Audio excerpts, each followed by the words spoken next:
Bonjour, ici votre sœur Noélie de la page Ma Jeunesse, une semence. Comme promis, dans la dernière vidéo, je vous avais promis une toute dernière vidéo qui allait clôturer le thème dont nous avons traité pendant tout le mois de septembre. Je vous avais dit que je vous parlerai de mon témoignage personnel en ce qui concerne le détachement. Par la grâce de Dieu, cette vidéo elle a touché beaucoup de personnes. Et là, pour vraiment clôturer toute cette série d'enseignements, j'aimerais te donner mon témoignage personnel qui a découlé de cela. Quand je te parle de détachement ou d'obéir ou d'autres choses, c'est parce que c'est quelque chose que j'ai vécu personnellement. Et je vais partager un court témoignage, simplement un court témoignage qui a découlé de ce thème. Il y a de cela quelques années, j'avais une amie. On n'était pas forcément de la même nationalité, mais j'avais une amie qu'on s'était rencontrée à l'école, que j'aimais beaucoup. Elle m'a aidée dans beaucoup de choses, dans beaucoup de choses, et surtout dans une des périodes les plus difficiles vraiment de ma vie, je le reconnais. Et jusqu'à maintenant, je lui en suis toujours reconnaissante parce qu'elle et sa famille m'avaient ouvert leurs portes. C'était des canaux que le Seigneur avait utilisés pendant ce moment précis pour pouvoir me sortir de ces situations-là et je leur en suis vraiment reconnaissante. Mais le problème est si, je l'aimais beaucoup. J'avais vraiment beaucoup d'affection pour elle. Au-delà d'être une amie, je la considérais vraiment comme une sœur. Je me disais que bon, vu que j'étais fille unique à l'époque, je me disais que j'avais trouvé la sœur que j'avais jamais eue. Donc on se partageait tout, on faisait tout ensemble, vraiment tout.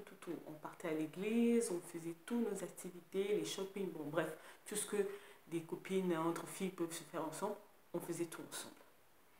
Et tout allait bien.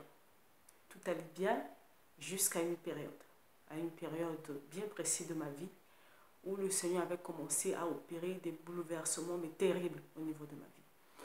Moi-même déjà j'avais du mal à suivre ce qui m'arrivait. Et je ne comprenais pas forcément le langage du Seigneur à ce moment précis, en fait. Et elle m'avait aidée par rapport à une situation bien précise. Et à partir de cela, les tensions ont commencé. Les petites tensions ont commencé, je ne comprenais pas. Je ne comprenais pas, je ne saisissais pas. Je me suis dit, bon, peut-être que je lui avais fait quelque chose de mal.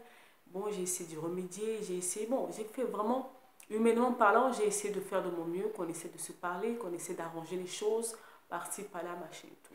Il y avait des moments où on a essayé de faire intervenir d'autres personnes, mais ça ne marchait pas. J'avais l'impression que plus je forçais pour qu'on essaye, entre guillemets, de recoller les morceaux, plus la situation s'envenimait en fait. Et ça me faisait très mal. Je ne comprenais pas, j'avais l'impression de voir ma soeur, une copine à moi qui s'éloignait de moi. Bon, j'étais pas vraiment le genre de fille qui avait plusieurs amis ou copines par-ci, par-là, non. Et je commençais à me sentir seule.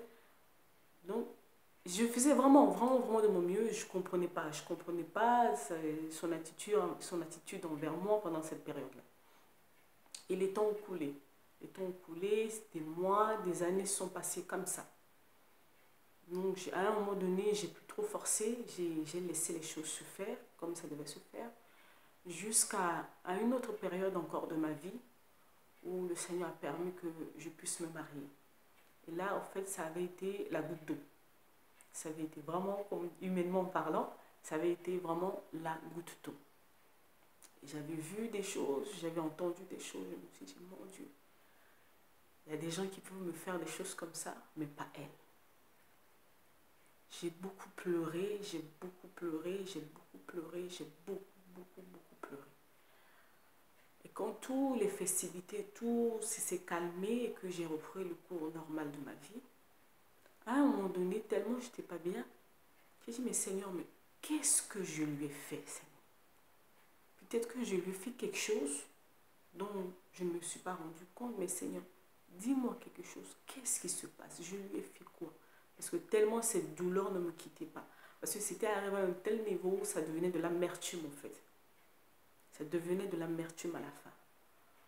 J'avais dit à Dieu, mais comment je vais faire pour sortir de là? Qu'est-ce que je lui ai fait exactement? là, le Seigneur, par une série de passages bibliques, de songes et par autre chose, le Seigneur me dira, c'est moi qui l'ai permis. Tu dis, ah, mais Seigneur, c'est toi qui as permis? Le Seigneur me dit, oui, c'est moi qui ai permis que les choses passent comme cela. Je dis, Seigneur, mais pourquoi? Et là, il me dit, c'est parce que tu passes à autre chose. Tu rentres dans une nouvelle saison de ta vie. J'ai des choses à arranger en toi. Il y a des choses à enlever, il y a des choses à rajouter. Tu passes à autre chose et ce n'est plus le moment. Sa place n'est plus à côté de toi. En tout cas, pour l'instant, sa place n'est plus à côté de toi. Et j'ai dit, d'accord, Seigneur. Ça m'avait calmé, ça m'a vraiment, vraiment apaisé. Le fait que le Seigneur a réussi à me dire, c'est moi qui l'ai permis, je me suis dit non. Cette culpabilité que je ressentais au fond de moi, elle a été ôtée au fait. Et je me suis dit, ok, Seigneur, si tu l'as permis comme ça, toi seul tu sais, moi je ne sais pas, mais tu sais toutes choses. Et c'est là que j'ai lâché vraiment et complètement prise et je suis passée à autre chose dans ma vie. Comme le Seigneur m'a dit, je l'ai permis pour le moment. Mais il y aura un moment. Donc j'attends le moment que le Seigneur a dit, m'a promis. Donc voilà en gros ce de quoi je voulais te parler. Il y a des moments, Dieu te dit, pas des petits signes. C'est peut-être pas des voix audibles ou quoi que ce soit, mais pas des petits détails, pas des choses, des attitudes, pas des trucs. Essaie de lire entre les lignes. Ne force pas les choses. Apprends à ôter tes pieds petit à petit. Tu n'es pas obligé d'en arriver au point où j'ai passé des heures, des journées, des mois entiers à pleurer parce que je ne comprenais pas. Et j'avais ce poids de culpabilité qui était tombé sur moi. Parce que dans ma tête, je me disais que j'avais forcément fait quelque chose. Mais je me suis dit, j'avance, j'avance, j'avance et j'avance. C'est à partir de là, à chaque fois que le Seigneur permet qu'une personne rentre dans ma vie, je prends déjà le temps de savoir, Seigneur, est-ce que cette personne, elle est là pour un temps? Ou soit c'est une amie d'une saison, soit c'est une amie de destinée. Mais j'ai appris à ne plus m'attacher comme je faisais avant. Non. Maintenant, la priorité d'abord, c'est Dieu. Après, le reste.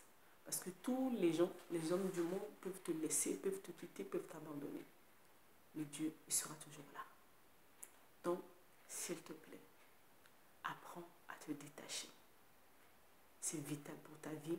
Il y aura plein de personnes que le Seigneur permettra qui passent dans ta vie. Si tu commences à t'accrocher à tout le monde, tu n'avanceras pas. Détache-toi, apprends à obéir à Dieu, quel que soit le prix que ça va te coûter. Peu importe ce que ça va te coûter dans la chair, apprends à obéir. Détache-toi, quitte, obéis. Détache-toi. Que Dieu te bénisse. J'espère que cette série d'enseignements t'a aidé dans tes choix.